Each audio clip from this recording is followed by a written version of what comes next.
साथियों नमस्कार, स्वागत है आप सभी का उत्कर्ष परिवार में। आज अपन बात करने वाले हैं बहुत ही महत्वपूर्ण टॉपिक के संदर्भ में, वो है संसद यानी पार्लियामेंट के संदर्भ में बात करने वाले हैं। संसद किस प्रकार कार्य करती हैं, संसद के कौन कौन से अंग होते हैं, संसद के कौन कौन से सदन होते हैं, और साथ ही अपन जानेंगे कि संसद में जो सदन होते हैं लोकसभा और राज्यसभा, उसमें सदस्य संख्या का निर्धारण किस आधार पर किया जाता है, कौन से राज्य से कितने सदस्य आते हैं, इनके संदर्भ में अपन बात करने वाले हैं। देखिएगा, सबसे पहले मैं बात करूं किनका, संसद के संदर्भ में। संसद जो है ये विधायी निकाय में कह सकता हूं, क्योंकि प्रत्येक देश में कानून निर्माण के लिए एक प्रकार की एक संस्था होती है जिसे अपन विधिक संस्था के नाम से जानते हैं, और अलग अलग देशों में इन संस्थाओं का अलग अलग नाम है। भारत में इसको क्या कहा जाता है, संसद कहा जाता है। आप कहेंगे कि अलग अलग, और फिर बताइएगा जरा, और विश्व के दूसरे देशों में किस नाम से जानते हैं, तो थोड़ा सा आपको ये ध्यान में रखना है। ये कैसा निकाय है, किसी भी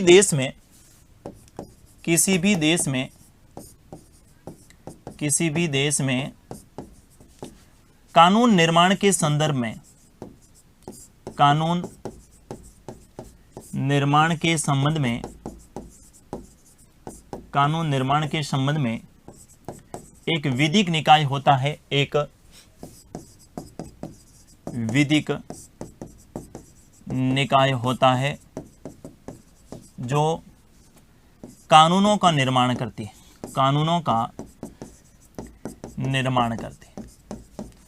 का क्या करते हैं, निर्माण करते हैं।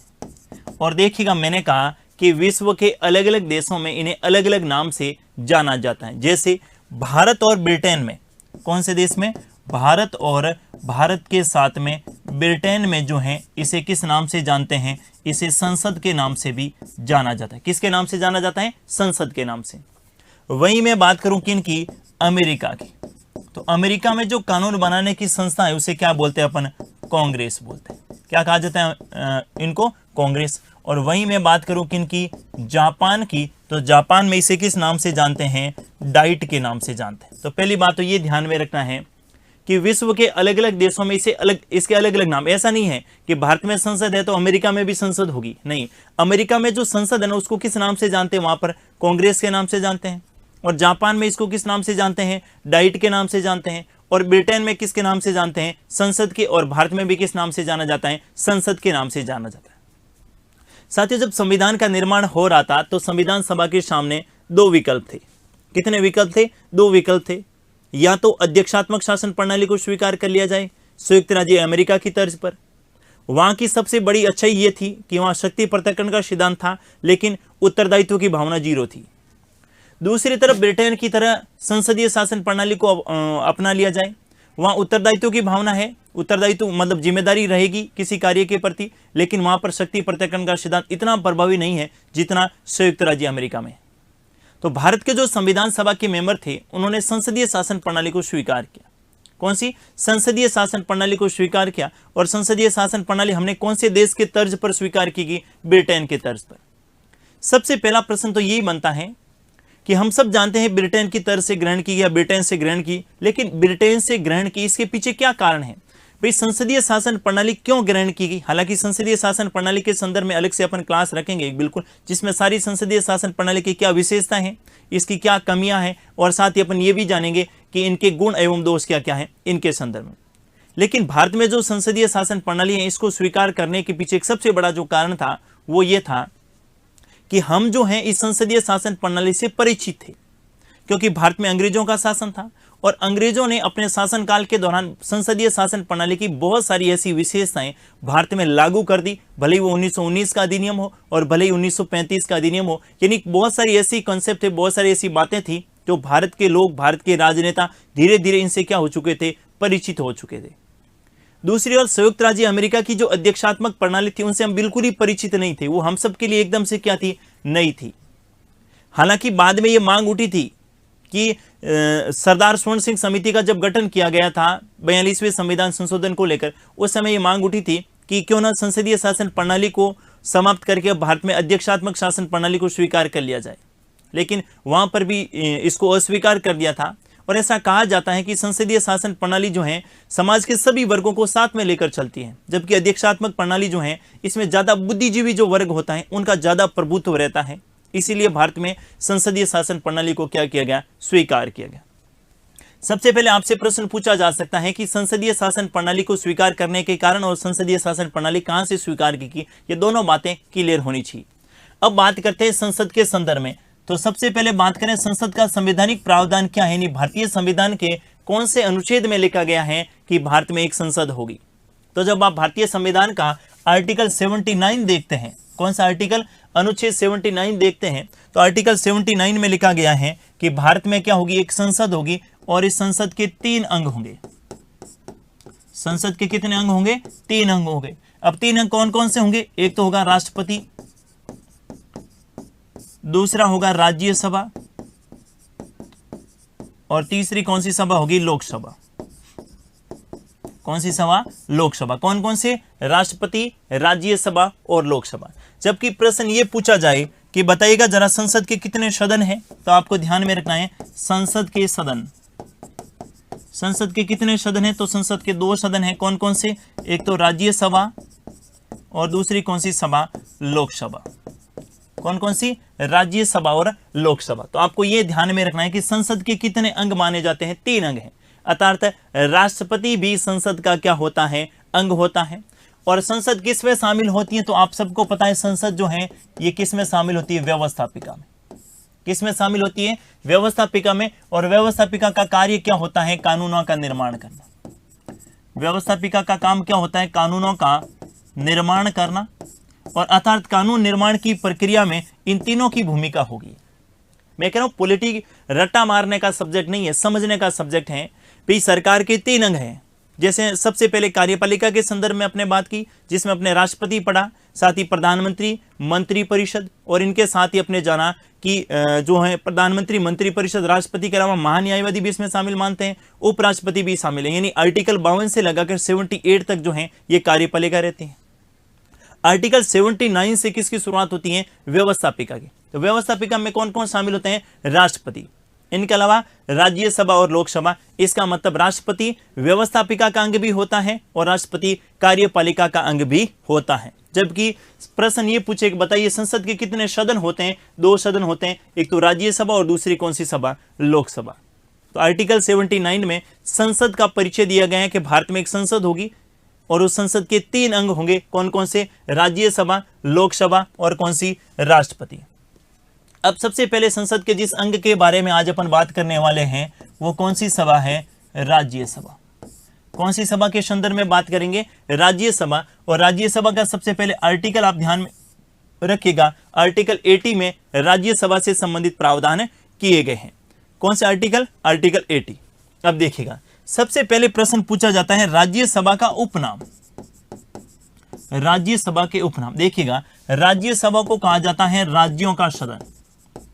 राज्यसभा को क्या कहा जाता है, राज्यों का सदन। क्यों कहा जाता है इसके बारे में बात करूंगा, और राज्यसभा की क्यों आवश्यकता है। राज्यसभा को लेकर बहुत बार ऐसा भी होता है कि राज्यसभा औचित्यहीन है, राज्यसभा को कोई महत्व नहीं है। लेकिन फिर मैं आपके कुछ ऐसे फैक्ट रखूंगा, आपके सामने ऐसे तथ्य रखूंगा जिसके कारण राज्यसभा का होना बेहद ज्यादा क्या है, जरूरी होता है। ठीक है, तो राज्यसभा को क्या कहा जाता है, राज्यों का सदन। अब राज्यों का सदन क्यों कहा जाता है, सुनिएगा जरा। एक लोकसभा है जिसके बारे में अपन बात करेंगे, और लोकसभा के चुनाव वयस्क मताधिकार के आधार पर होते हैं, जिसमें सभी जिनकी उम्र 18 वर्ष से अधिक है और जिनका निर्वाचन नामावली में नाम है उन सबको वोट देने का अधिकार होता है। तो जो लोकसभा होती है उसको लोगों का सदन कहा जाता है, जनता का सदन कहा जाता है। जबकि राज्यसभा को राज्यों का सदन इसलिए कहा जाता है कि राज्यसभा के सदस्यों के चुनाव में संबंधित राज्य की विधानसभा के सदस्य भाग लेते हैं और ये सदन में और ये संसद में राज्यों का प्रतिनिधित्व करती है। राज्यसभा किसका प्रतिनिधित्व करती है, पूरे राज्य का। जैसे मैं एग्जांपल के तौर पे बताऊं तो देखिएगा, उत्तर प्रदेश में राज्यसभा की 31 सीटें हैं। तो राज्यसभा के जो भी मेंबर रहेंगे वो पूरे उत्तर प्रदेश का प्रतिनिधित्व करेंगे, न कि पर्टिकुलर किसी जिले का प्रतिनिधित्व करेंगे। जैसे राजस्थान में राज्यसभा की 10 सीटें हैं, तो इनके लिए ऐसा नहीं रहेगा कि जोधपुर से ये राज्यसभा का मेंबर है, बाड़मेर से ये हैं, अलवर से ये हैं, सिरोही से ये, ऐसा कुछ भी नहीं है। ये 10 मेंबर जो रहेंगे ये संपूर्ण राज्य का क्या करेंगे, प्रतिनिधित्व करेंगे। जबकि लोकसभा में निर्वाचन क्षेत्र तय होता है, कि ये मेंबर ऑफ पार्लियामेंट लोकसभा का सदस्य जो हैं इस निर्वाचन क्षेत्र से हैं, ये इस अलग अलग हैं, तो वहां पर आपको ध्यान में रखना है। राज्यसभा को राज्यों का सदन इसलिए कहा जाता है क्योंकि राज्यसभा क्या करती है, संसद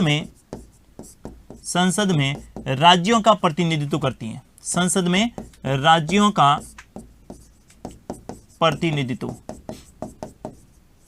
संसद में राज्यों का प्रतिनिधित्व करती है। संसद में राज्यों का प्रतिनिधित्व करती है। पहली बात तो आप ये ध्यान में रखेंगे। दूसरी बात देखिएगा, मैंने कहा राज्यसभा जो है ये राज्यों का प्रतिनिधित्व करती है। और राज्यसभा के महत्व के बारे में एक थोड़ा सा मैं बिंदु यहां पर आपके बीच में रखना चाहूंगा। आप सभी को पता है कि ये जो संसद है, इस संसद के दो अंग हैं। कौन कौन से? एक तो राज्यसभा और दूसरी कौन सी सभा? लोकसभा। ज्यादा शक्तियां किसे प्रदान की गई हैं? लोकसभा को प्रदान की गई। हालांकि राज्यसभा को शक्तियां, लेकिन लोकसभा की तुलना में अगर बात करें तो राज्यसभा को कम शक्तियां प्राप्त हैं। अब अगर ये राज्यसभा राज्यों का प्रतिनिधित्व नहीं करती और लोकसभा की तर्ज पर ही होती तो देखिए ये लोकसभा जो है इनको शक्ति प्राप्त है, संसद को शक्ति प्राप्त है कि भारत के किसी राज्य का नाम परिवर्तन कर दें, राज्य की सीमा में परिवर्तन कर दें, नए राज्य का निर्माण कर दें। अगर ये राज्यसभा नहीं होती तो उस राज्य का प्रतिनिधित्व कौन करता? सदन में। जैसे मान लेते हैं कि उत्तर प्रदेश राज्य है और उस उत्तर प्रदेश राज्य का विभाजन करके उत्तर प्रदेश के 4 टुकड़े करना चाहती है कौन सी सरकार? केंद्र सरकार। किसी भी राज्य का एग्जाम्पल अपन ले सकते हैं, जैसे राजस्थान के 4 भागों में बांटनी चाहती है केंद्र सरकार। और ये इसलिए क्योंकि केंद्र में सरकार अलग राजनीतिक दल की होती है और राज्यों में सरकार अलग राजनीतिक दल की। साथियों कितने संविधान सभा के मेंबर जो थे ये कितने अपन कह सकते हैं दूरदर्शी थे, कितने उन्होंने बाद की बात को सोच के इस प्रकार की व्यवस्था करी कि अगर राज्यसभा नहीं होगी तो केंद्र सरकार के चाहने पर जो है, केंद्र सरकार के चाहने पर किसी भी राज्य का गठन हो जाएगा, राज्य की सीमा में परिवर्तन हो जाएगा, राज्य के नाम में परिवर्तन होगा। लेकिन जब राज्यसभा होगी और राज्यसभा में राज्यों के जब प्रतिनिधित्व होंगे तो लोकसभा के चाहने पर ऐसा नहीं होगा, क्योंकि लोकसभा में तो बहुमत होता है ना, उसी की सरकार होती है, लेकिन राज्यसभा में सभी राज्यों का क्या रहता है? इसमें प्रतिनिधित्व रहता है। इस बात को ध्यान में रखते हुए राज्यसभा का गठन किया गया। इसलिए राज्यसभा को क्या कहा जाता है? राज्यों का सदन कहा जाता है, क्योंकि संसद में राज्यों का प्रतिनिधित्व करती है कौन सा? राज्यसभा। दूसरा देखिए जरा, दूसरा आपको ध्यान में रखना है, राज्यसभा को बोलते हैं इस उच्च सदन। कौन सा सदन? उच्च सदन। जबकि लोकसभा को कौन सा बोलते हैं? निम्न सदन। तीसरा आपको ध्यान में रखना है, राज्यसभा को बोलते हैं स्थायी सदन। राज्यसभा को कौन सा सदन बोलते हैं? स्थायी सदन। राज्यसभा कभी भंग नहीं होती है, राज्यसभा का कोई कार्यकाल नहीं होता है, राज्यसभा का सदस्यों का कार्यकाल होता है, राज्यसभा का कोई कार्यकाल नहीं होता है। इसी प्रकार से राज्यसभा को बोलते हैं वरिष्ठ एवं विद्वानों का सदन। कौन सा सदन? वरिष्ठ एवं विद्वानों का सदन। वरिष्ठ एवं विद्वानों का सदन। और अपन कह सकते हैं राज्यसभा को बोलते हैं द्वितीय सदन।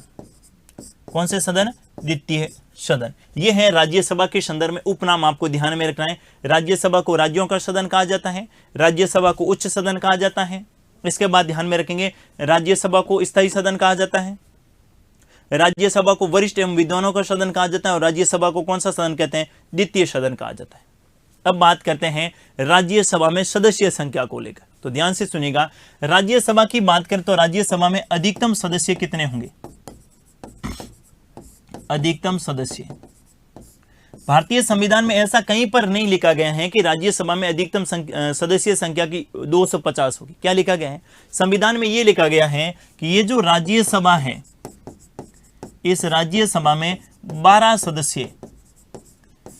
सदस्यों को राष्ट्रपति के द्वारा मनोनीत किया जाएगा, मनोनीत किया जाएगा। और इनके अलावा राज्यसभा में 238 सदस्य संघ एवं राज्य क्षेत्र से आएंगे, संघ एवं राज्य क्षेत्र से निर्वाचित होंगे। प्रश्न पूछा जा सकता है कि क्या भारतीय संविधान में 250 जैसे शब्दों का उल्लेख किया गया है कि राज्यसभा में 250 सदस्य होंगे? आप कहेंगे नहीं, राज्यसभा के संदर्भ में यह प्रावधान किया गया है कि राज्यसभा में 12 सदस्यों को राष्ट्रपति क्या करेगा, मनोनीत करेगा, और 238 सदस्य जो हैं ये निर्वाचित होंगे। तो दोनों को हम जोड़ते हैं तो कितने होते हैं, 250। अर्थात राज्यसभा में अधिकतम सदस्यों की संख्या कितनी हो सकती है, 250। कितनी हो सकती है, 250। लेकिन वर्तमान की बात करें तो वर्तमान में राज्यसभा में सदस्यों की संख्या कितनी है, 245। वर्तमान में राज्यसभा में सदस्यों की संख्या कितनी है, 245। और 245 को अपन कितने भागों में बांटेंगे, 2 भागों में। 2 भागों में क्यों, क्योंकि राज्यसभा में कुछ सदस्य क्या होते हैं, निर्वाचित होते हैं, और कुछ सदस्य क्या होते हैं, मनोनीत होते हैं। और मनोनीत को अपन क्या बोल सकते हैं, नामित भी कह सकते हैं। आपको पता होगा, मैंने अभी बताया था कि राज्यसभा में 12 सदस्यों को, कितने सदस्यों को, 12 सदस्यों को राष्ट्रपति क्या करता है, मनोनीत करते हैं। और 245 में से कितने बच के, 233 सदस्य क्या होते हैं, निर्वाचित होते हैं। ध्यान से सुनिएगा, 12 सदस्यों को राष्ट्रपति मनोनीत करता है। और मनोनीत कैसे करेगा, ध्यान से सुनिएगा, साहित्य, विज्ञान, कला और समाज सेवा। साहित्य, विज्ञान, कला और समाज सेवा, इसका उल्लेख कौन से आर्टिकल में, 83 में। कौन से आर्टिकल में, अनुच्छेद 83 में लिखा गया है कि भारत के राष्ट्रपति के द्वारा राज्यसभा में 12 सदस्यों को, किनके द्वारा, राष्ट्रपति के द्वारा राज्यसभा में 12 सदस्यों को साहित्य, विज्ञान, कला और समाज सेवा से मनोनीत किया जाएगा। पहली बात, पहला प्रश्न आपसे ये पूछा जाएगा सही क्रम का, तो आपको क्रम पता होना चाहिए। पहला साहित्य लिखा गया है, दूसरा विज्ञान लिखा गया है, तीसरा कला लिखा गया है, चौथा कौन सा ध्यान में रखेंगे, समाज सेवा, क्रम। दूसरा प्रश्न आपसे पूछा जा सकता है कि क्या खेल जैसे शब्दों का उल्लेख है क्या, नहीं, खेल जैसे शब्दों का उल्लेख इसमें नहीं लिखा गया है। 4 ही शब्द हैं, साहित्य, विज्ञान, कला और समाज सेवा। आपके मन में एक प्रश्न आ रहा होगा कि फिर सचिन तेंदुलकर राज्यसभा में कैसे मनोनीत हुए, MC मैरी कॉम राज्यसभा में कैसे मनोनीत हुई, और बहुत सारे ऐसे खिलाड़ी हैं जो राज्यसभा में समय समय पर मनोनीत होते हैं। फिर उनको मनोनीत क्यों किया जाता है जब खेल शब्द है ही नहीं। तो साथियों, इसके संदर्भ में संविधान सभा के जो मेंबर थे उन्होंने एक दायरा तय किया है, ठीक है, साहित्य, विज्ञान, कला और समाज सेवा। हालांकि खेल शब्द उल्लेखित नहीं है, ठीक है, लेकिन यहां पर जो है ऐसा कहीं लिखा हुआ नहीं है कि कौन से क्षेत्र से मनोनीत करेंगे। जैसे सचिन तेंदुलकर को जो मनोनीत किया गया था, तो उनको ऐसा लिखना जरूरी नहीं है कि सचिन तेंदुलकर को समाज सेवा से मनोनीत किया गया, ऐसा लिखा जाना कोई जरूरी नहीं है। इसीलिए खेल शब्द है तो नहीं, लेकिन वहां मनोनीत किया जा सकता है। इस बात को थोड़ा सा ध्यान में रखना है। क्या ध्यान में रखेंगे, 4 शब्द हैं, साहित्य, विज्ञान, कला और समाज सेवा, खेल शब्द शामिल नहीं है। और जिस किसी सदस्यों को राज्यसभा में मनोनीत किया जाता है, जिस किसी सदस्य को राज्यसभा में मनोनीत किया जाता है, किस क्षेत्र से मनोनीत करेंगे ऐसा उल्लेख करना जरूरी नहीं है। ध्यान से सुनिएगा, ऐसा उल्लेख करना जरूरी नहीं है, यह बात ध्यान में रखेंगे। अब बात करते हैं 233 के संदर्भ में। तो 233 में आप सबको पता है कि भारत में राज्य भी हैं, और राज्य के अलावा क्या है, केंद्र शासित प्रदेश भी हैं। राज्य और क्या है, संघ शासित प्रदेश, संघ शासित प्रदेश। और मैं कह रहा हूं कि संघ शासित प्रदेशों में आपको 3 संघ शासित प्रदेश ध्यान में रखने हैं। एक तो कौन सा, दिल्ली, दिल्ली से राज्यसभा में 3 मेंबर आते हैं। दूसरा आप ध्यान में रखेंगे कौन सा, पुदुचेरी, पुदुचेरी से कितना ध्यान में रखेंगे, 1। इनके अलावा तीसरा आप ध्यान में रख सकते हैं कौन सा, जम्मू कश्मीर। और जम्मू कश्मीर में अभी तक मनोनीत नहीं हुए हैं, अभी तक जम्मू कश्मीर से अपन कह सकते हैं निर्वाचित नहीं हुए हैं, लेकिन होंगे तो कितने, 4। हालांकि इसके संदर्भ में अभी फिक्स नहीं है जम्मू कश्मीर, क्योंकि जम्मू कश्मीर के संदर्भ में विधानसभा का गठन हुआ ही नहीं है, और विधानसभा के गठन से पूर्व वहां पर परिसीमन की बात चल रही है। तो परिसीमन होने के बाद जो है वहां पर क्या रहेगी संख्या, इसका निर्धारण अभी से पहले से तय कर पाना संभव नहीं है। लेकिन जब जम्मू कश्मीर राज्य था, उस समय जम्मू कश्मीर से राज्यसभा में कितनी सीटें थी, 4 सीटें थी। जब जम्मू कश्मीर 2019 से पूर्व राज्य था, अब तो संघ शासित प्रदेश है, लेकिन जब राज्य था तब वहां से कितनी सीटें थी, 4 सीटें थी। हालांकि इसके संदर्भ में अभी तक प्रावधान नहीं हुआ है कि जम्मू कश्मीर से कितनी सीटें रहेगी, लेकिन फिलहाल आपको यह ध्यान में रखना है कि राज्य के संदर्भ में 4 सीटें। आप कहेंगे संघ शासित प्रदेश तो 8 है वर्तमान में, तो बाकी वाले संघ शासित प्रदेशों ने क्या बिगाड़ा जो उनसे राज्यसभा का प्रतिनिधित्व उनका नहीं है। तो ध्यान से सुनिएगा, मैंने कहा राज्यसभा राज्यों का प्रतिनिधित्व करती है, जिन संघ शासित प्रदेशों में विधानसभा है, ध्यान से सुनिएगा, जिन संघ शासित प्रदेशों में विधानसभा है उन्हीं संघ शासित प्रदेशों से जो हैं ये राज्यसभा के सदस्य आएंगे, क्योंकि जिन संघ शासित प्रदेशों में विधानसभा है ही नहीं वे तो सीधे वैसे भी किसके नियंत्रण में है, राष्ट्रपति के नियंत्रण में है। तो जब राष्ट्रपति के नियंत्रण में है तो वहां राज्यों का प्रतिनिधित्व तो जैसी बात तो है ही नहीं। तो आपको ध्यान में रखना है, 3 इसलिए हैं क्योंकि इन तीनों में क्या है, विधानसभा का प्रावधान है। यहां पर तो विधानसभा है और यहां पर विधानसभा के गठन की बात चल रही है, गठन का प्रावधान है। तो जिन केंद्र शासित प्रदेशों में विधानसभा है राज्यसभा के सदस्य भी उन्हीं केंद्र शासित प्रदेशों से आएंगे। क्यों? क्योंकि राज्यसभा के सदस्यों के चुनाव में भाग ही कौन लेते हैं, विधानसभाओं के निर्वाचित सदस्य लेते हैं। कौन भाग लेते हैं? विधानसभाओं के निर्वाचित सदस्य भाग लेते हैं। इसीलिए इन 3 संघ शासित प्रदेशों से ही राज्यसभा के सदस्य आते हैं। बात करें राज्यों से, तो राज्यों के संदर्भ में आपको ध्यान में रखना है कि 233 में से 8 के पीछे कितने बच गए, 225। 225 कहां से आएंगे, राज्यों से। आप कहेंगे सदस्यों का निर्धारण किस आधार पर होता है, किसी राज्य से ज्यादा है किसी राज्य से कम है।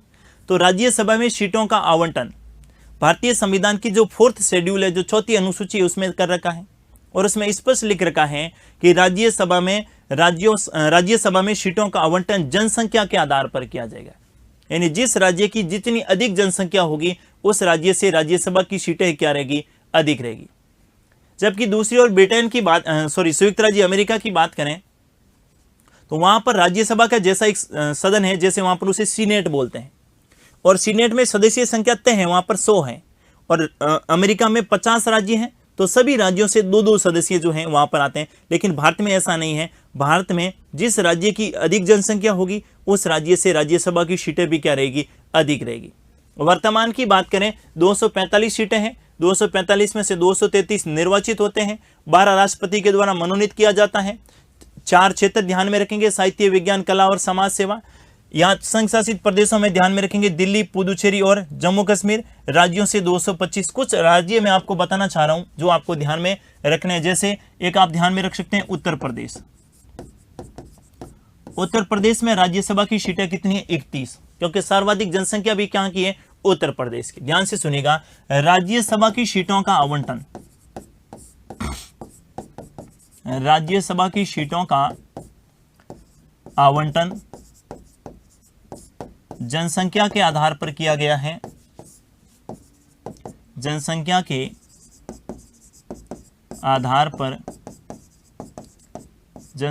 आधार पर किया गया है। दूसरी बात ध्यान में रखेंगे, संविधान की 4th शेड्यूल, संविधान की 4थी अनुसूची में, संविधान की 4थी अनुसूची में राज्यसभा की सीटों का आवंटन किया गया है। राज्यसभा के सीटों का आवंटन किया गया है, आवंटन किया गया है। ये जो मैं बताना जा रहा हूं राज्यसभा में कौन से जो राज्य से कितनी सीटें आ रही हैं, ये आर्टिकल 80 में नहीं है, ये आर्टिकल 80 में नहीं है। इसका प्रावधान कहां पर किया गया है, इसका प्रावधान भारतीय संविधान की 4th शेड्यूल अर्थात 4थी अनुसूची में किया गया है। सबसे पहले उत्तर प्रदेश आप ध्यान में रख सकते हैं, 31 सीटें हैं। इनके अलावा दूसरा आप ध्यान में रख सकते हैं कौन सा, मध्य प्रदेश। कौन सा ध्यान में रखेंगे, मध्य प्रदेश। और मध्य प्रदेश में आप ध्यान में रख सकते हैं 11 सीटें हैं। इनके अलावा गुजरात आप ध्यान में रख सकते हैं, गुजरात से राज्यसभा की 11 सीटें हैं। इनके अलावा पंजाब ध्यान में रख सकते हैं, पंजाब से राज्यसभा की 7 सीटें हैं। इनके अलावा हरियाणा ध्यान में रख सकते हैं, हरियाणा से राज्यसभा की 5 सीटें हैं। इनके अलावा राजस्थान ध्यान में रख सकते हैं, राजस्थान में राज्यसभा की 10 सीटें हैं। इनके अलावा महाराष्ट्र ध्यान में रख सकते हैं, महाराष्ट्र में राज्यसभा की 19 सीटें हैं। इनके अलावा बिहार ध्यान में रख सकते हैं, बिहार से राज्यसभा की 16 सीटें हैं। इनके अलावा पश्चिम बंगाल ध्यान में रख सकते हैं, पश्चिम बंगाल में भी राज्यसभा की 16 सीटें हैं। इनके अलावा कुछ राज्य जैसे मणिपुर है, मिजोरम है, नागालैंड है, त्रिपुरा है, असम है, गोवा है, इन सभी से राज्यसभा में कितनी सीटें हैं, 1-1 सीटें हैं। ये भी आप ध्यान में रख सकते हैं। तो ये जो है यहाँ से राज्यसभा में 1-1 सीटें हैं। और बाकी अगर बात करें तो सर्वाधिक जो है आप ध्यान में रख सकते हैं कहां से, उत्तर प्रदेश से 31, मध्य प्रदेश से 11, गुजरात से 11, पंजाब से 7, हरियाणा से 5, राजस्थान से 10, महाराष्ट्र से 19, बिहार से 16, वेस्ट बंगाल से 16 और बाकी इन सब से क्या है, एक एक राज्यसभा की सीटें हैं। और इनका निर्धारण किसके आधार पर किया गया है, मैंने कहा इनका निर्धारण जनसंख्या के आधार पर किया गया है। जिस राज्य की जितनी अधिक जनसंख्या होगी राज्यसभा में उनका प्रतिनिधित्व भी उतना ही क्या रहेगा, अधिक रहेगा।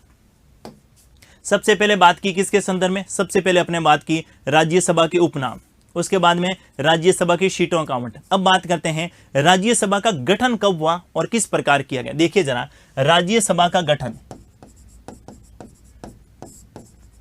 राज्यसभा का गठन देखिएगा, राज्यसभा का गठन जो है ये हुआ था 13 मई 1952 को।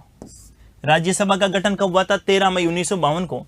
और इस समय राज्यसभा को किस नाम से जाना जाता था, राज्य परिषद।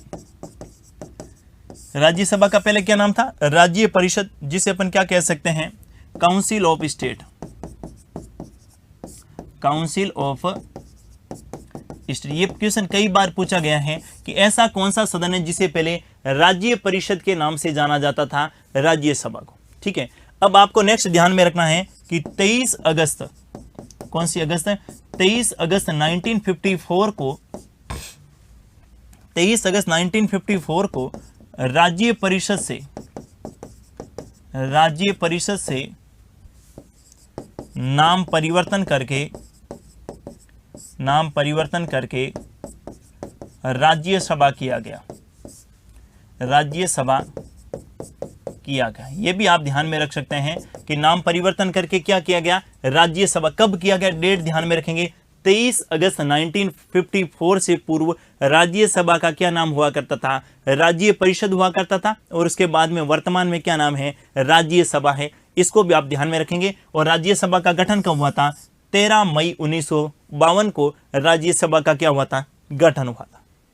अब बात करते हैं राज्यसभा का सदस्य बनने के लिए क्या योग्यता चाहिए। देखिए जरा, राज्यसभा का सदस्य बनने के लिए योग्यता, राज्यसभा सदस्य बनने हेतु,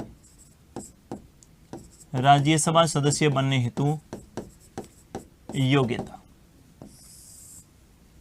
राज्यसभा का सदस्य बनने हेतु योग्यता के संदर्भ में बात करें तो पहला आपको ध्यान में रखना है, भारत का नागरिक होना चाहिए। भारत का क्या होना चाहिए, नागरिक हो।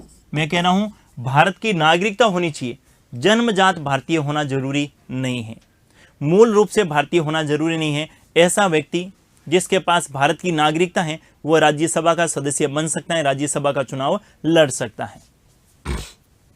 दूसरा आप ध्यान में रखेंगे उम्र के संदर्भ में, तो उम्र आप ध्यान में रखेंगे, राज्यसभा का सदस्य बनने के लिए न्यूनतम उम्र कितनी है, 30 वर्ष। राज्यसभा का सदस्य बनने के लिए न्यूनतम उम्र का निर्धारण किया गया है। कौन सी उम्र, न्यूनतम उम्र का निर्धारण किया गया है, अधिकतम उम्र का निर्धारण नहीं किया गया है। ये क्वेश्चन हाल ही के 2-3 एग्जाम में पूछा गया कि राज्यसभा के सदस्यों की योग्यता के संदर्भ में कौन सा कथन असत्य है।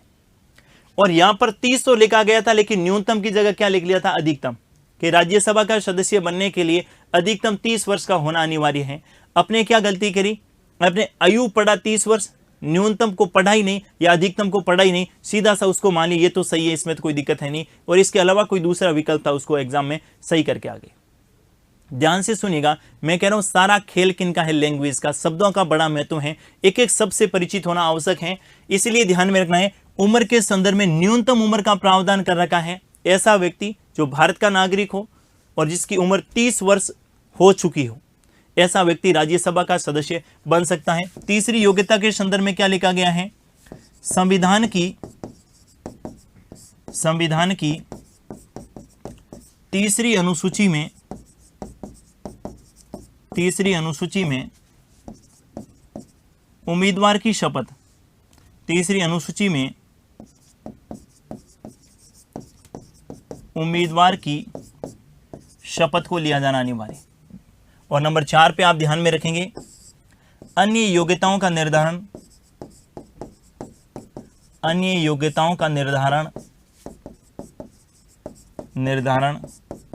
संसद के द्वारा किया जाएगा। संविधान में तो ये लिखा गया है, क्या लिखा गया है, भारत का नागरिक होना चाहिए, न्यूनतम उम्र 30 वर्ष होनी चाहिए। इसके बाद में संविधान की तीसरी अनुसूची, आप कहेंगे तीसरी अनुसूची में शपथ से संबंधित प्रावधान को पढ़ा होगा, जिसमें उम्मीदवार की शपथ है। इसके बाद में जब सांसद बन जाएगा उसकी शपथ है।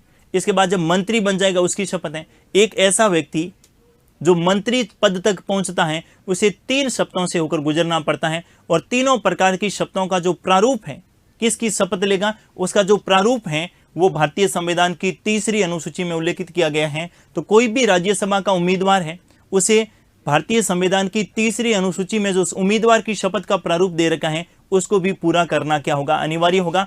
और अन्य योग्यताओं का निर्धारण किनके द्वारा किया जाएगा, संसद के द्वारा किया जाएगा। और इन्हीं के आधार पर जो है, इन्हीं के आधार पर क्या बनाया गया, जन प्रतिनिधित्व अधिनियम। क्या बनाया गया, जन प्रतिनिधित्व अधिनियम। और ये जन प्रतिनिधित्व अधिनियम कब बना था, 1951 में। और इस जन प्रतिनिधित्व अधिनियम 1951 में उल्लेख किया गया है कि वो दिवालिया नहीं होना चाहिए, वो मानसिक रूप से चित्त विकृत नहीं होना चाहिए। ये संविधान में उल्लेखित नहीं किया गया है, संविधान में उल्लेखित नहीं किया गया है। संविधान में राज्यसभा के सदस्य बनने के लिए 4 योग्यताएं दे रखी हैं जो मैंने आपके सामने रख दी हैं। अन्य योग्यताओं का निर्धारण संसद के द्वारा किया जाएगा, और संसद ने जन प्रतिनिधित्व अधिनियम 1951 के तहत में अन्य योग्यताओं का भी क्या किया है, निर्धारण किया गया है, जिसमें अपन कह सकते हैं दिवालिया नहीं होना चाहिए। क्या नहीं होना चाहिए, दिवालिया नहीं होना चाहिए बैंक के द्वारा, या फिर अपन कहें मानसिक रूप से चित्त विकृत नहीं होना चाहिए।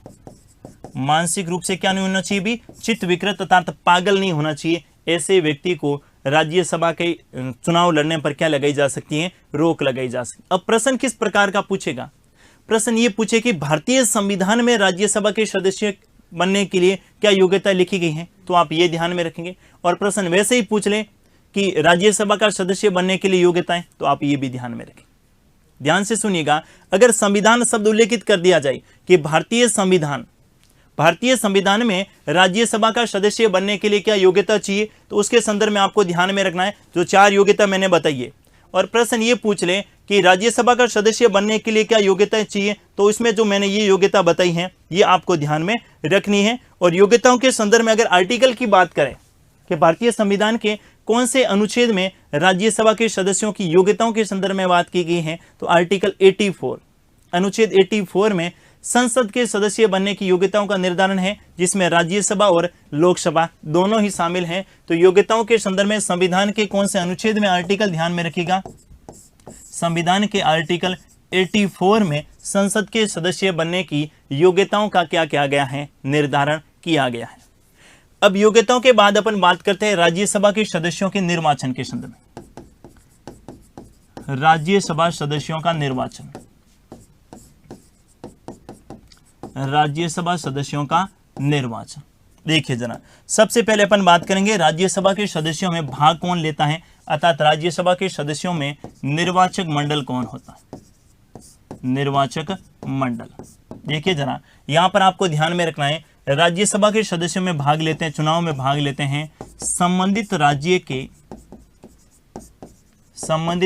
के विधानसभाओं के या संबंधित राज्य की विधानसभा के निर्वाचित सदस्य, संबंधित राज्य की विधानसभा के कैसे निर्वाचित सदस्य। पहला प्रश्न तो आप यही पूछेंगे कि क्या सर राज्यसभा विधानसभा में भी मनोनीत सदस्य होते हैं? हाँ बिल्कुल, भारतीय संविधान का आर्टिकल 333, हालांकि वर्तमान में तो ये निष्प्रभावी बना दिया गया है 104वें संविधान संशोधन के द्वारा, लेकिन पहले प्रावधान था आर्टिकल कौन सा, 333 में प्रावधान था कि अगर किसी राज्य में एंग्लो इंडियन है तो वहां पर विधानसभा में राज्यपाल के द्वारा एक एंग्लो इंडियन सदस्यों को विधानसभा में क्या किया जाता था, मनोनीत किया जाता था। तो ध्यान से सुनिएगा, अगर मनोनीत और निर्वाचित दोनों पूछे तो ध्यान से सुनिएगा, आपको कौन सा ध्यान में रखना है, निर्वाचित सदस्य। निर्वाचक मंडल में कौन शामिल होंगे, संबंधित राज्य की विधानसभा के निर्वाचित सदस्य। जैसे राजस्थान की बात करें तो आप सभी को पता है कि राजस्थान में राज्यसभा की 10 सीटें हैं और राजस्थान में विधानसभा की कितनी सीटें हैं, 200 सीटें हैं। तो इन 10 सदस्यों के चुनाव में भाग कौन लेंगे, ये 200 सदस्य लेंगे।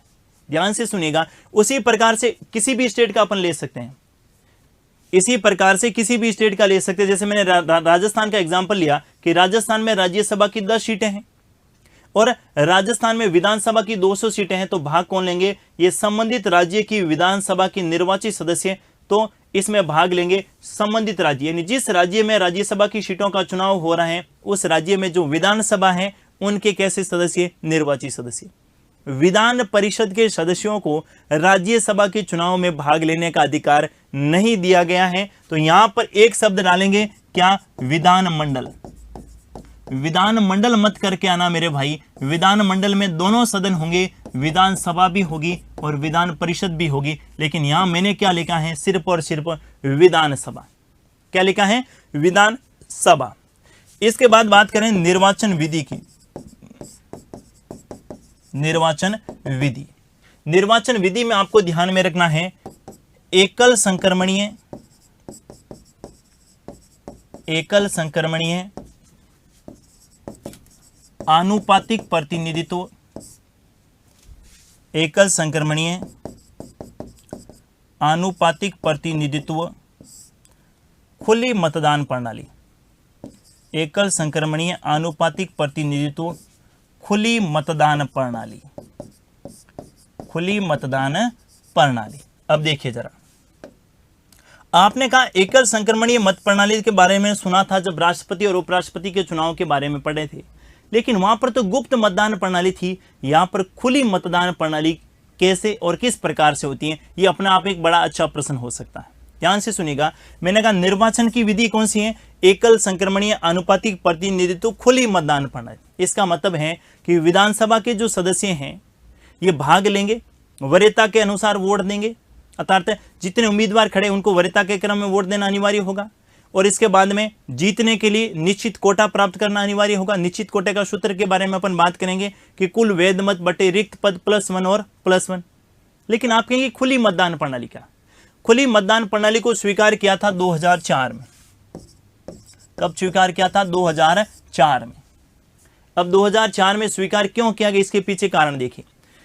राज्यसभा के सदस्यों के चुनाव में भाग लेते हैं विधानसभा के सदस्य, और विधानसभा के सदस्यों ने पैसे लेकर या अपन कहें धन बल के आधार पर राज्यसभा के सदस्यों के वोट देने का काम किया। यानी ऐसे राज्यसभा के मेंबर जिसको किसी पार्टी का सपोर्ट नहीं था लेकिन फिर भी उनके पास पैसे थे, तो उन्होंने विधायकों को खरीदा और खरीद कर जो है उनको कहा वोट हमारे पक्ष में दीजिए, क्योंकि वैसे भी वोट कैसा होना है? गुप्त होना है। बकरे बिकने शुरू हो गए, अर्थात जो मेंबर ऑफ जो अपन कहते हैं ना एमएलए, वो पैसे लेकर वोट डालना शुरू कर दिया। किसके चुनाव में? राज्यसभा के चुनाव में। इसीलिए ऐसा प्रावधान किया गया कि अब राज्यसभा के चुनाव में क्या होगा? खुली मतदान प्रणाली होगी, अर्थात प्रत्येक राजनीतिक दल जो अपने पार्टी के उम्मीदवार तय करेंगे और जितने भी विधायक हैं उस पार्टी से संबंधित, उनको उसी उम्मीदवार को वोट देना अनिवार्य होगा। अगर कोई उम्मीदवार उसको वोट नहीं दे तो क्या माना जाएगा? उस वोट को खारिज माना जाएगा। आप कहेंगे खुली कैसे? देखिए जरा, यहां पर आपको ध्यान में, ये प्रणाली 2004 से शुरू हुई, ध्यान से सुनिएगा। 2004 में एक और परिवर्तन क्या, उसके बारे में भी बात करेंगे। ये देखिए राज्यसभा के चुनाव हो रहे हैं। किसके चुनाव के बारे में बात करें अपन? राज्यसभा के चुनाव के संदर्भ में 3 कैंडिडेट खड़े, 1, 2 और 3। और राज्यसभा के चुनाव में क्या होता है? वरीयता के अनुसार वोट देना अनिवार्य होता है। जब पहले गुप्त मतदान प्रणाली होती थी तो वरीयता किसको दी? कोई दिक्कत नहीं थी, क्योंकि वोट तो कैसे होते हैं? गुप्त होते हैं। कहते थे ना, अपने जो भी अपने यहां पर चुनाव होते हैं वहां पर कहा जाता है मतलब साथ में किसके रहे कोई दिक्कत नहीं है, लेकिन जब वोट डालने जाए ना तो थोड़ा सा ध्यान में रखना, क्योंकि वोट तो पर्दे के पीछे डालेंगे और वहां पर कोई आपको देखेगा नहीं, वोट वहां पर डाल देंगे। बाकी चुनाव में ऐसे होता है। राज्यसभा में क्या किया गया? खुली मतदान प्रणाली। जैसे ही कोई एमएलए वोट डालने के लिए जाएगा, कौन वोट डालने के लिए जाएगा? एमएलए जाएगा, अपन तो जा नहीं सकते क्योंकि अप्रत्यक्ष विधि। एमएलए वोट डालने जाएगा तो चुनाव से पूर्व जो है प्रत्येक पार्टी अपना उम्मीदवार उतारेगी। प्रत्येक पार्टी ने अपना क्या उतारा? प्रत्येक राजनीतिक दल ने अपना उम्मीदवार उतारा, और उम्मीदवार के संदर्भ में उन पार्टी के जितने भी एमएलए थे उन एमएलए को एक साथ किया और कहा कि आपको जो है पहले 50 एमएलए को आपको फर्स्ट वरीयता पे वोट देना, इसको यानी उम्मीदवार संख्या B को, बाकी के 50 आपको वोट देना है फर्स्ट वरीयता में उम्मीदवार संख्या B को, और बाकी जो बच गए आपको किसको देना? C को। अर्थात पहले बता दिया था कि आपको किस किस को वोट देना है। फिर वोट डालने के लिए गए तो यहाँ पार्टी का एक बैठा रहेगा जिसे अपन बोलते हैं पोलिंग एजेंट। अपने यहाँ पर भी होता है ना एजेंट, अपने चुनाव किसी भी प्रकार के चुनाव में एक पोलिंग एजेंट बैठा रहता है। अब क्या करना होगा, कोई भी एमएलए जो वोट डालने आएगा वोट डालेगा। जैसे इसको कहा गया था आपको बी को पहली वरीयता देनी है, इसको बी को दी, इसके बाद उन्होंने सी को दी और उसके बाद ए को दी। अब ये एमएलए जो है अपने पार्टी के पोलिंग एजेंट को वोट दिखाएगा कि भाई साहब ये देखिए जरा, पार्टी ने जो व्हीप जारी करी थी, पार्टी ने जो मुझे कहा था कि आपको पहली वरीयता बी को देनी है और मैंने पहली वरीयता किसको दी है, बी को ही दी है, एक बार ढंग से देख लीजिएगा जरा। हाँ, एजेंट ने कहा हाँ देख लिया, डन। उसके बाद में उस मतपत्र को कहां डालेगा, मतपेटी में डालेगा। आप कहेंगे कि पार्टी का तो ठीक है, लेकिन जो निर्दलीय विधायक हैं, कौन से निर्दलीय विधायक हैं, वो वोट किसको दिखाएंगे। उनके संदर्भ में क्या प्रावधान किया गया है कि अगर कोई निर्दलीय विधायक है और वो राज्यसभा के चुनाव में भाग ले रहा है, उसको किसी को भी वोट नहीं दिखाना होगा। अगर उसने किसी को भी वोट दिखाया, उसका वोट खारिज माना जाएगा। और जो पार्टी से बिलोंग करते हैं, जो पार्टी से संबंध रखते हैं, उनको अगर उन्हें वोट नहीं दिखाया तो वोट क्या माना जाएगा, खारिज माना जाएगी। ये व्यवस्था 2004 में शुरू की गई। अर्थात राज्यसभा का चुनाव जो है ये एकल संक्रमणीय मत प्रणाली के द्वारा तो होता है, लेकिन गुप्त मतदान प्रणाली के द्वारा नहीं होता है। कौन सी मतदान प्रणाली के द्वारा होता है, खुली मतदान प्रणाली के द्वारा होता है। और खुली मतदान प्रणाली की आवश्यकता क्यों हुई, ये मैंने आप लोगों के सामने रखा। निर्दलीय को वोट नहीं दिखाना होगा, अगर दिखा दिया तो खारिज माना जाएगा। और पार्टी से संबंध रखने वाले जो विधायक हैं, उनको अपने पार्टी के पोलिंग एजेंट को वोट दिखाना होगा। अगर उन्होंने वोट नहीं दिखाया तो क्या माना जाएगा, खारिज माना जाएगा। जिसके बाद में जो है पार्टियों की साख भी बची और जो धनबल के आधार पर राज्यसभा में पहुंच रहे थे उन पर भी रोक लगी। और साथ ही जो है एक अच्छे लोकतंत्र के लिए जिस प्रकार धनबल का प्रयोग नहीं होना चाहिए, उस पर भी क्या लगा, प्रतिबंध लगा। पहला परिवर्तन तो 2004 में यह किया गया। दूसरा परिवर्तन पहले क्या प्रावधान था कि जिस भी राज्य से कोई मेंबर है, जैसे राजस्थान में राज्यसभा की 10 सीटें, उत्तर प्रदेश में 31 हैं, तो 31 सीटों पर जो है उसी राज्य से संबंधित जो है सदस्य चुनाव लड़ेगा। यानी राज्यसभा की बात करें, जैसे उत्तर प्रदेश में 31 सीटें हैं, इन पे जो उम्मीदवार होंगे, राज्यसभा का जो उम्मीदवार होगा, वो उम्मीदवार भी उसी राज्य से संबंधित होना आवश्यक है, उसी राज्य से संबंधित होना आवश्यक है। ध्यान से सुनेगा, उसी राज्य से संबंधित होना आवश्यक था, क्योंकि राज्यों का प्रतिनिधित्व करती थी। जैसे लोकसभा में ऐसा प्रावधान नहीं है, लोकसभा में ऐसा प्रावधान नहीं है। जैसे लोकसभा की बात करें तो आपको पता होगा कि मोदी जी है तो गुजरात के, लेकिन चुनाव कहां से लड़ा है, वाराणसी से लड़ा है। तो देश में कहीं से भी किसी प्रकार का चुनाव लड़ सकते हैं। राज्यसभा में पहले प्रावधान था कि राज्यसभा का सदस्य बनने के लिए उसी राज्य का निवासी होना आवश्यक है, लेकिन 2004 में यह परिवर्तन भी समाप्त किया गया और ऐसा प्रावधान किया गया कि उसी राज्य का जो मेंबर हैं ये होना अनिवार्य नहीं है। जैसे आपको पता होगा कि मनमोहन सिंह असम से राज्यसभा के क्या थे, सदस्य थे, लेकिन मनमोहन सिंह है कहां के, पंजाब के। तो ये दूसरा परिवर्तन क्या किया गया, दूसरा परिवर्तन आप ध्यान में रख सकते हैं कि राज्यसभा का सदस्य अर्थात राज्यसभा का उम्मीदवार संबंधित राज्य का सदस्य होना अनिवार्य नहीं है, वो किसी भी राज्य से चुनाव लड़ सकता है। ये दूसरा परिवर्तन आप ध्यान में रखेंगे, ठीक है। तो ये दोनों परिवर्तन कब, 2004 में। और ये वाला जो खुली वाला है ना, ये बड़ा जबरदस्त लगा मेरे को तो, कि भाई साहब जो विधायक पैसे लेकर वोट देते थे उन पर क्या लगा दी गई है, पाबंदी लगा दी गई। उन पर क्या लगा दी गई है, पाबंदी लगा दी गई है। आपने देखा होगा कि जब भी राज्यसभा का चुनाव होता है, अपने अपने पार्टी के जो हैं उन विधायकों को बाड़ेबंदी की जाती है और बाड़ेबंदी करके उनको बताया जाता है, उनकी ट्रेनिंग दी जाती है कि भाई साहब आपको जो है पहली वरीयता इसको देनी है, दूसरी वरीयता इसको देनी है, तीसरी वरीयता इसको देनी है। और वहां पर अलग अलग बांट दिया जाता है। अब बांटते क्यों, उसके संदर्भ में भी बात करेंगे। देखिए जरा, पहले तो ये क्लियर हो गया, खुली मतदान प्रणाली को अपनाया गया और इसको स्वीकार कब किया गया, 2004 में। दूसरी बात आपको ध्यान में रखनी है, राज्यसभा के चुनाव में निर्धारित कोटा प्राप्त करना अनिवार्य होता है। कि जिस भी चुनाव में एकल संक्रमणीय मत प्रणाली होती है उसमें निर्धारित कोटा प्राप्त करना अनिवार्य होता है। एक और बात मैं आपके यहाँ क्लियर करना चाहूंगा कि यहाँ पर मत मूल्य निकाला जाता है या नहीं निकाला जाता। अच्छा प्रश्न हो सकता है कि मत मूल्य निकाला जाता है अथवा नहीं निकाला जाता, तो आपको ध्यान में रखना है मत मूल्य सिर्फ और सिर्फ राष्ट्रपति के चुनाव में निकाला जाता है। राष्ट्रपति के अलावा उपराष्ट्रपति का चुनाव भी एकल संक्रमणीय मत प्रणाली के द्वारा होता है, वहां पर भी मत मूल्य नहीं निकाला जाता है। और दूसरा, राज्यसभा का चुनाव भी एकल संक्रमणीय मत प्रणाली के द्वारा होता है, उसमें भी मत मूल्य नहीं निकाला जाता। आप कहेंगे क्यों, ऐसा क्यों होता है? राष्ट्रपति के चुनाव में एमपी और एमएलए दोनों भाग ले रहे थे, राष्ट्रपति के चुनाव में विधायक और सांसद दोनों भाग ले रहे थे, इसके लिए मत मूल्य निकालना आवश्यकता यानी अनिवार्य हुआ। जबकि इनके चुनाव में, उपराष्ट्रपति के चुनाव में सांसद भाग लेते हैं और सभी सांसदों का मत मूल्य एक आएगा। राज्यसभा के चुनाव में सभी विधायक वोट भाग लेते हैं और विधायकों का मत मूल्य क्या रहेगा, एक रहेगा। तो पहली बात तो ध्यान में रखनी है, राज्यसभा, उपराष्ट्रपति एवं राज्यसभा, उपराष्ट्रपति एवं राज्यसभा, उपराष्ट्रपति एवं राज्यसभा के चुनाव में, राज्यसभा के चुनाव में मत मूल्य नहीं निकाला जाता, नहीं निकाला जाता है, मत मूल्य नहीं निकाला जाता, क्योंकि सभी जो हैं भाग देने वाले एक समान है, इसलिए मत मूल्य निकालने की आवश्यकता नहीं रहती है। ये आप थोड़ा सा ध्यान में रखें। अब बात करते हैं निर्धारित कोटे की, और निर्धारित कोटे का सूत्र आपको सभी को पता ही है कि कुल वैध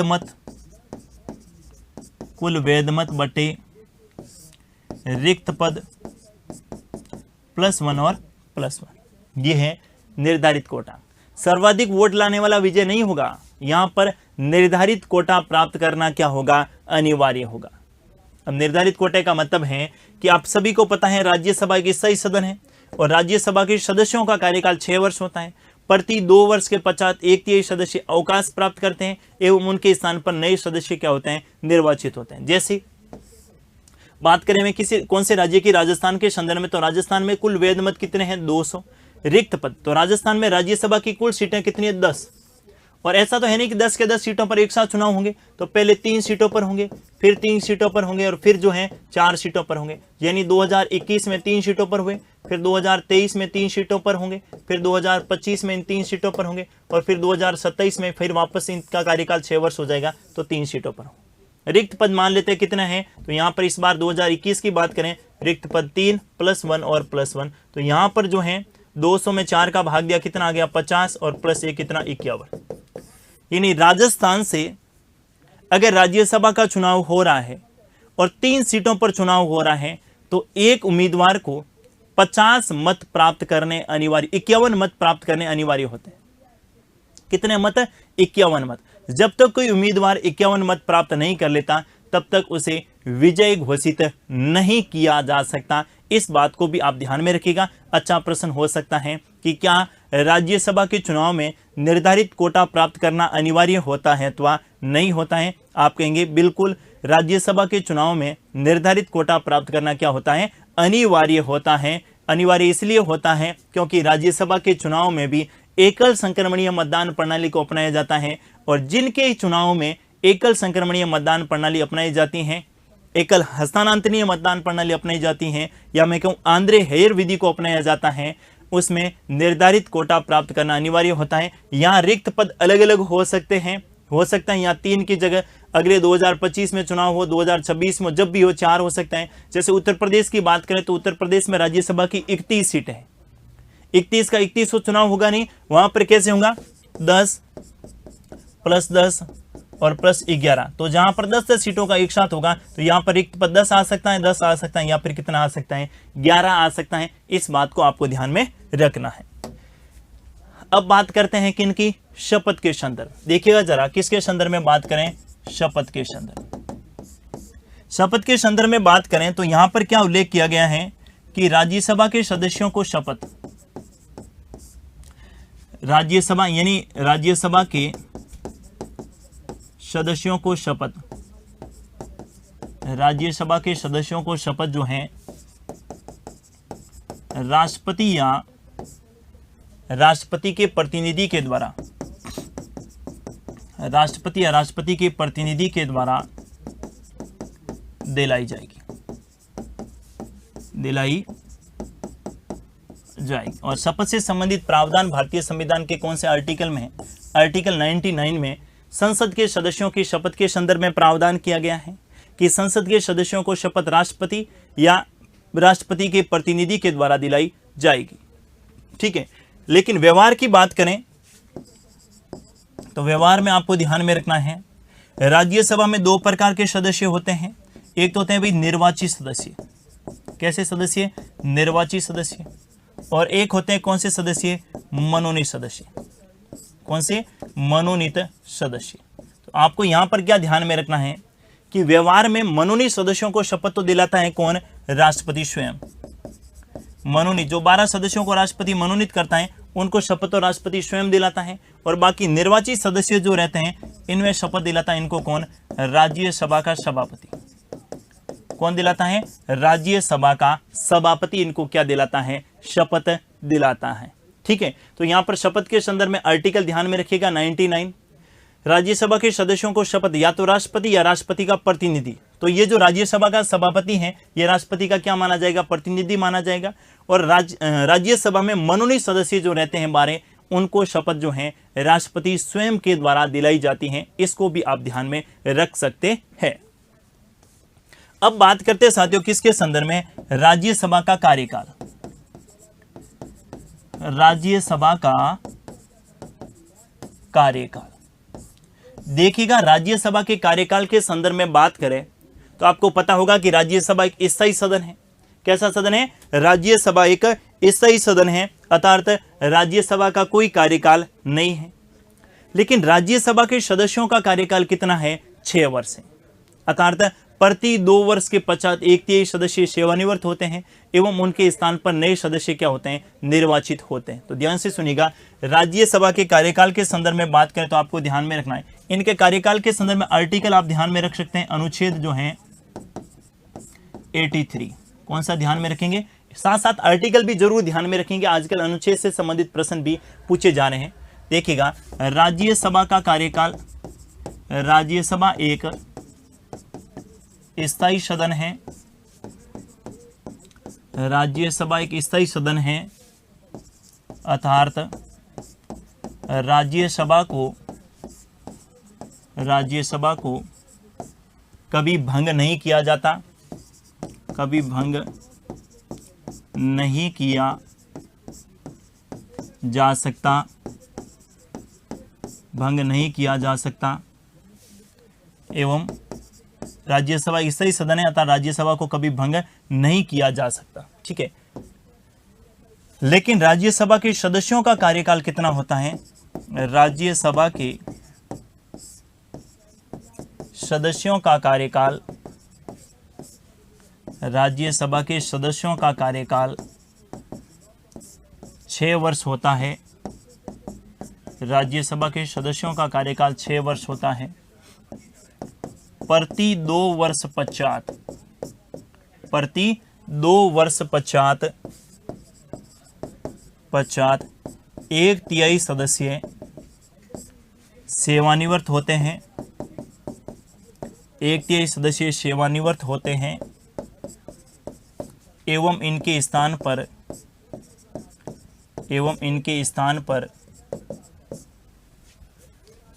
पर नए सदस्य निर्वाचित होते हैं, नए सदस्य निर्वाचित होते हैं।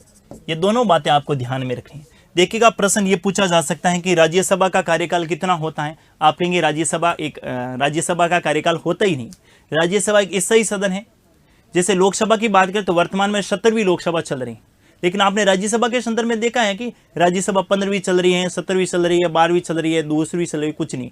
राज्यसभा का गठन जैसे 1952 में हुआ है वही राज्यसभा चल रही है। राज्यसभा एक ऐसा सदन है, स्थायी सदन है, लेकिन सदस्यों का कार्यकाल निर्धारित किया गया है 6 वर्ष। अर्थात राज्यसभा के सदस्य का कार्यकाल कितना है, 6 वर्ष।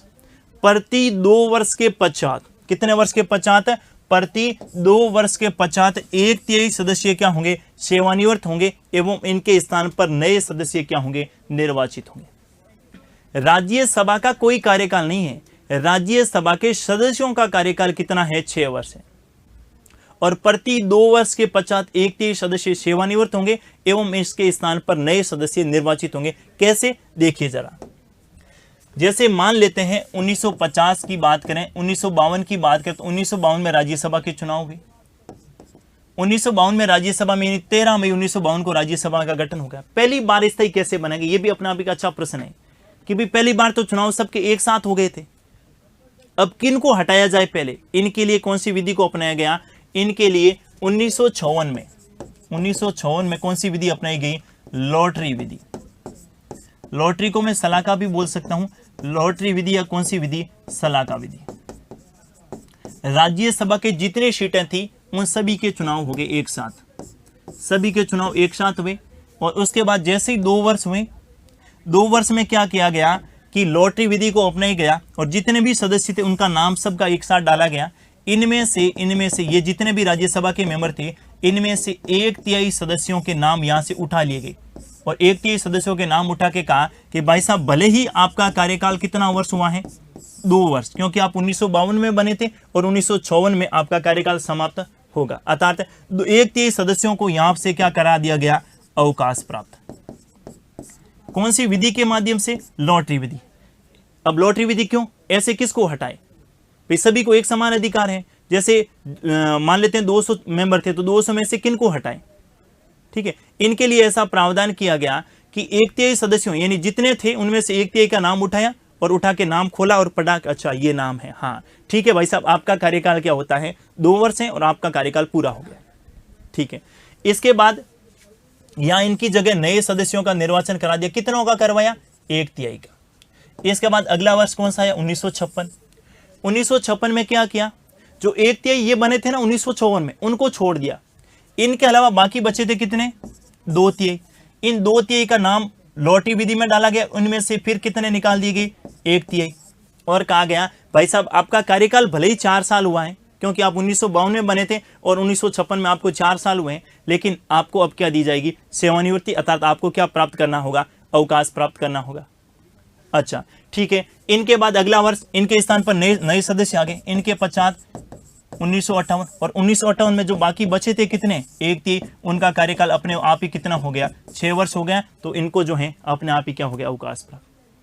पहली बार ये रूटीन। अब इसके बाद 1958 के बाद 1960 और 1960 में जो 54 में बने थे उनका कार्यकाल क्या हो गया, 6 वर्ष हो गया। इसके बाद 1962 में जो 1956 में बने थे उनका कार्यकाल हो गया। इनके बाद 1964 में जो 1958 में बने थे इनका कार्यकाल 6 वर्ष हो गया। इसी प्रकार से ये रूटीन क्या रहता है, चलता रहता है। राज्यसभा एक स्थायी सदन है, राज्यसभा का कोई कार्यकाल नहीं है, लेकिन राज्यसभा के सदस्यों का कार्यकाल कितना है, 6 वर्ष है। प्रति 2 वर्ष के पश्चात 1/3 सदस्य सेवानिवृत्त होते हैं एवं इनके स्थान पर नए सदस्य क्या होते हैं, निर्वाचित होते हैं। लेकिन आपसे प्रश्न ये पूछा जाए कि पहली बार राज्यसभा के सदस्यों को सेवानिवृत्ति किस आधार पर दी गई, या पहली बार कैसे निर्धारण किया गया कि 1/3 सदस्य अवकाश प्राप्त करेंगे, तो वहां पर आप ध्यान में रखेंगे पहली बार जो है लॉटरी विधि या सलाका विधि को अपनाया गया। कौन सी विधि को, लॉटरी विधि या सलाका विधि को अपनाया गया। और इसी लॉटरी और सलाका विधि के माध्यम से जो है राज्यसभा के सदस्यों को क्या प्रदान किया गया, अवकाश प्रदान किया गया 2-2 वर्ष के अंतराल में। ठीक है, क्लियर है बात। जैसे बात करते हैं उत्तर प्रदेश में कितनी सीट है, 31। तो मैंने कहा 31 की बात करें तो यहां पर 3 भागों में बांट दिया जाएगा, 10, 10 और 11। ठीक है, 10, 10, 11 कैसे, देखिए जरा, यानी 2000, ये मान लेते हैं 2020, ये 2022 और ये 2024। ठीक है, इस प्रकार से रहेगा। तो 2020 में इनके चुनाव हो गए, फिर 2022 में इनके, फिर 2024 में इनके, और वापस जब आएगा 2026 तो इनका कार्यकाल क्या हो जाएगा, पूरा हो जाएगा। फिर से 10, फिर 2028, फिर से 10, फिर 2030, फिर से कितने, 11। इस प्रकार से आपको ध्यान में रखना है। राज्यसभा कैसा सदन है, स्थायी सदन है, तो राज्यसभा का कोई कार्यकाल नहीं होता है। राज्यसभा के सदस्यों का कार्यकाल कितना होता है, 6 वर्ष होता है। देखिएगा, राज्यसभा के संदर्भ में एक बार मैं वापस से रिपीट करता हूं। राज्यसभा को राज्यों का सदन कहा जाता है, जिसका प्रावधान भारतीय संविधान के आर्टिकल 80 में किया गया है। राज्यसभा में सदस्यों की संख्या अधिकतम कितनी होगी, इसके संदर्भ में निर्धारण नहीं किया गया है। यह लिखा गया है कि राज्यसभा में 12 सदस्यों को राष्ट्रपति मनोनीत करेगा और 238 सदस्य संघ राज्य क्षेत्र से आएंगे। लेकिन वर्तमान में राज्यसभा में सदस्यों की संख्या 245 है, जिनमें से 12 सदस्य राष्ट्रपति मनोनीत करता है साहित्य, विज्ञान, कला और समाज सेवा से, और इनके अलावा 233 सदस्य निर्वाचित होते हैं, जिनमें से कुछ सदस्य संघ शासित प्रदेशों से आते हैं। कौन कौन से, दिल्ली से 3, पुदुचेरी से 1 और जम्मू कश्मीर में फिलहाल 4 हैं, लेकिन परिसीमन के बाद कितने रहते हैं एक अलग मुद्दा है। और राज्यों से कितने आते हैं 225, जिसमें सर्वाधिक उत्तर प्रदेश, और बहुत सारे ऐसे राज्य हैं जहां से राज्यसभा में एक एक सदस्य आता है जिसके नाम मैंने उल्लेख किए हैं। इनके बाद राज्यसभा के सदस्य बनने के लिए योग्यताओं के संदर्भ में आपको ध्यान में रखना है। योग्यताओं में संविधान में क्या लिखा गया है, जनप्रतिनिधित्व अधिनियम में क्या बातें लिखी गई है, ये दोनों अलग अलग हैं, दोनों को ध्यान में रखिएगा। योग्यता का निर्धारण भारतीय संविधान के आर्टिकल 84 में किया गया है, जबकि कार्यकाल का निर्धारण जो है ये आर्टिकल 83 में किया गया है। राज्यसभा को पहले राज्य परिषद के नाम से जाना जाता था। 23 अगस्त 1954 को इसका नाम राज्यसभा किया गया। राज्यसभा के कई सारे उपनाम हैं, जैसे इसे उच्च सदन कहते हैं, इसे द्वितीय सदन कहते हैं, इसे स्थायी सदन कहते हैं, इसे राज्यों का सदन कहते हैं, इसे वरिष्ठ एवं विद्वानों का सदन भी कहा जाता है, यह भी ध्यान में रखना है। राज्यसभा का सदस्यों का चुनाव एकल संक्रमणीय आनुपातिक प्रतिनिधित्व खुली मतदान प्रणाली के द्वारा होता है, जिसमें संबंधित राज्य की विधानसभा के सदस्य क्या लेते हैं, भाग लेते हैं। आज के लिए बस इतना ही, मिलेंगे नेक्स्ट क्लास में, तब तक मस्त रहिए और पढ़ते रहिए। Thank you.